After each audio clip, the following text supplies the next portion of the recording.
Hey, I'm talking right into my microphone, because I'm a professional. That's right. Don't you love it? It's so round. It's like an orb, like a beautiful orb.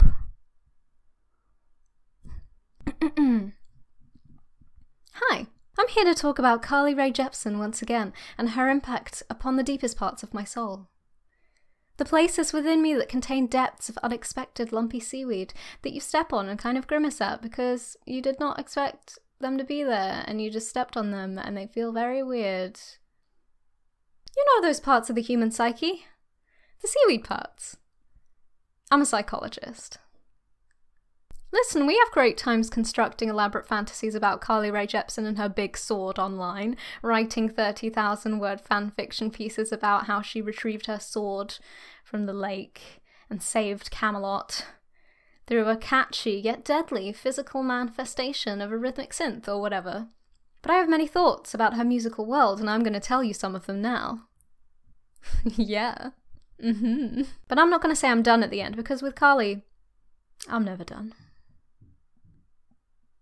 I'll never be done. You can't make me be done. Okay, so I once read Max Landis' extremely extra analysis of the themes of Rae Jepsen's discography, in which he meticulously categorizes her work and constructs this kind of conspiracy-like narrative about an apparent story unfolding through her songs over time.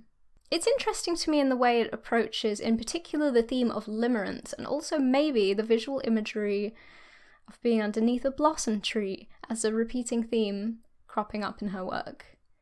But also, hey Max, stop. Don't. I just wanted to mention that because I think it does catch on to some of the particular essences of Rae Jepsen's music that connect a lot with me and that I'm going to be talking about here.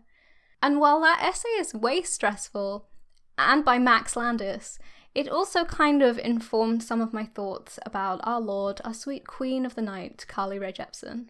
Anyway, now it's time to talk about shame. That's right, the best topic for a YouTube video. YouTube, more like shame.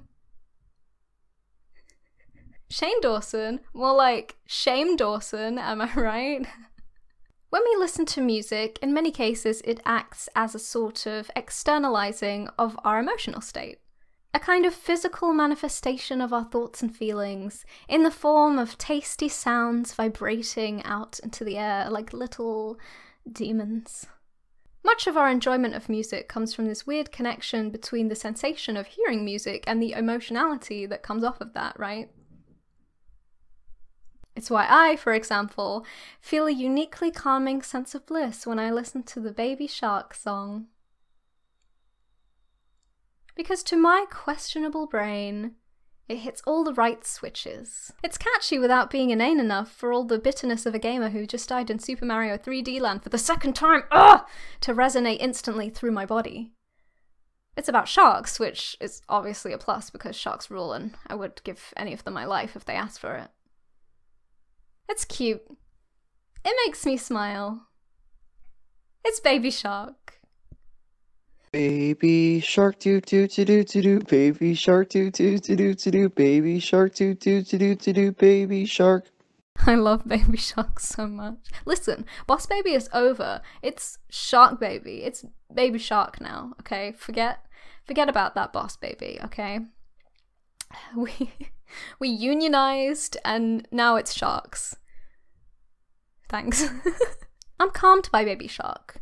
You might mock me, but it has an innocence and a gentle peppy feeling that honestly just makes me feel kind of happy.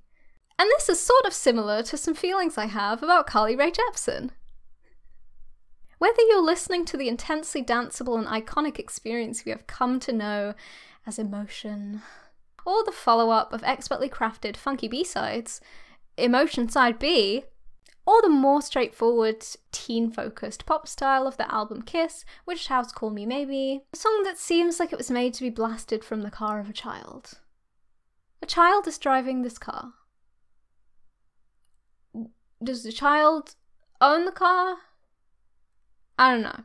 But they are playing Call Me Maybe while they drive illegally. So.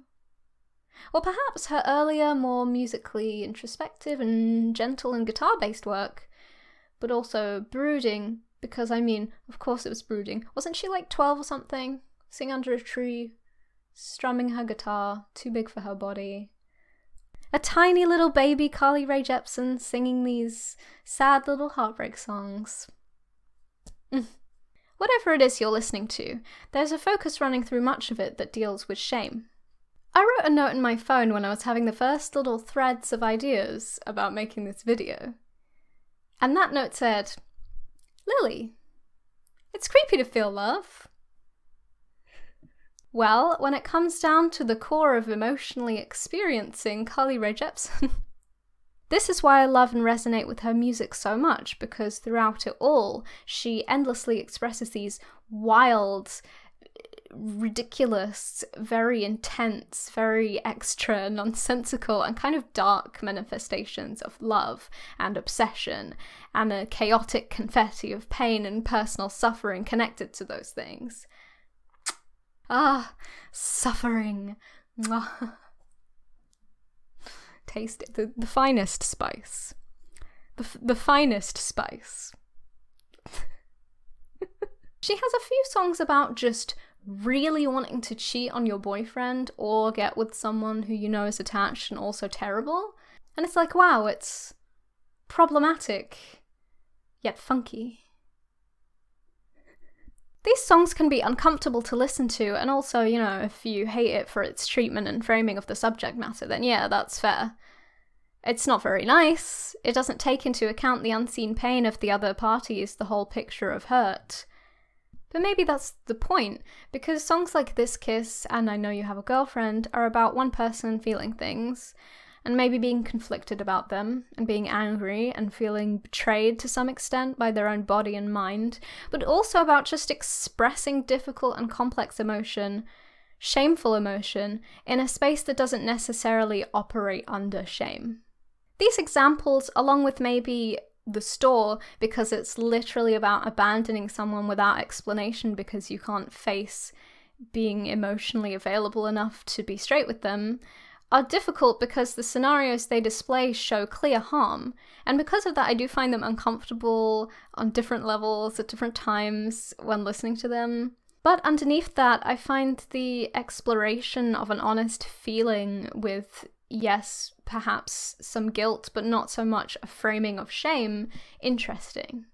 It's a tricky thing to do, and some of these do seem to include an intent to action kind of narrative, but I think these songs are a valuable place for exploring a feeling, or at least the idea of a feeling. In a sort of insular musical space where its focus is on expression rather than a judgment. And you know, a lack of shame can provide perspective and encourage a person to grow. I've heard. In many other songs, this sense of unashamed thought process comes through as well. Call Me Maybe is a song centered around heightened, maybe inappropriate emotion, completely unabashed intensity and excitement that in our real lives we are often made to feel embarrassed of. Why else would we have come up with the term catching feelings? Like growing to care more deeply about someone than is necessarily wanted is literally a disease. Like having feelings, maybe in an inconvenient context, makes you sick. The line, "Before you came into my life, I missed you so bad," feels to many of us distinctly embarrassing. It's too much. It's so much. But it's honest in its intensity. It's without a shred of shame. And it's exhilarating for exactly that reason. Similar can be said of many of her more contemporary songs. Cut to the Feeling is a beautifully built, soaring, ecstatic song about just going right to the feeling. Just going right there. Just being there. Having your feeling. Putting a bit of strawberry jam on that feeling and crunching it down. Letting go and just having that feeling whole. The whole entire feeling. Just having it. And there are many songs on emotion and its B-side that talk about a range of intense, hidden, and weird feelings, like perhaps my big favourite Carly Rae Jepsen song, Body Language, which opens with a tightly held emotional secret. think I'm in trouble. I can't see the end. I call you my lover, you call me your friend. I'm keeping it secret, yeah, even from you. I call you my lover, oh what can I do? And then it runs through to a chorus that both orally and lyrically lets go of all the hidden tension and maybe shame of this narrative. When she asserts, body language would do the trick. If you stay with me tonight, then we'll talk it over. That's the danger with missing it. I just think we're overthinking it. I think we're overthinking it. There's a permission here that the song bestows on its listener, that your hidden feelings, your worries, your too intense love, your wild fantasies, they're okay. That your feelings are okay. And with that, you can be free. The explosive chorus releases you. And this current of expressing and releasing emotional secrets runs through her discography. Not only through her lyrics and their little narratives, but through the way each song is built up. The percussive rhythmic synths, but also the oozing.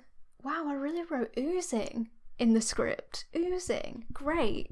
Okay.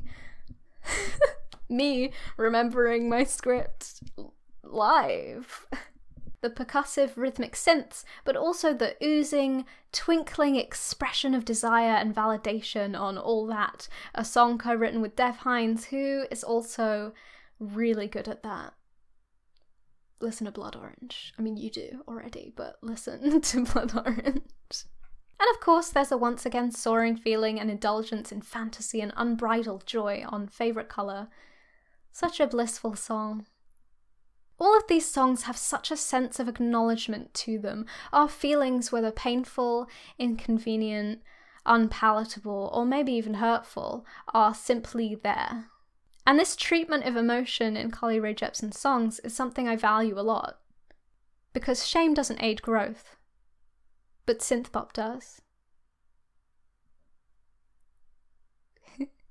Because body language will do the trick. If you stay with me tonight, we'll talk it over. That's the danger with missing it. I just think we're overthinking it, we'll think it over. Wow. Hope you like my video, bye. Subscribe. Hey, support me on Patreon so I can ride Big Joel like a horse, by the way. That's my Patreon goal. It's a normal Patreon goal. Please don't cancel me. Not yet, anyway. Okay, bye. That's the danger of missing it. I just think we're overthinking it, don't think it over. I'm gonna stop immediately. I'm calmed by Baby Shark. I'm calmed. I'm calmed.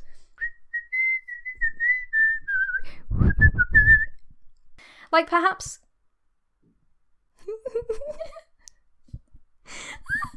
used to be perfect, but we could be free to do what we wanted. You do it to me.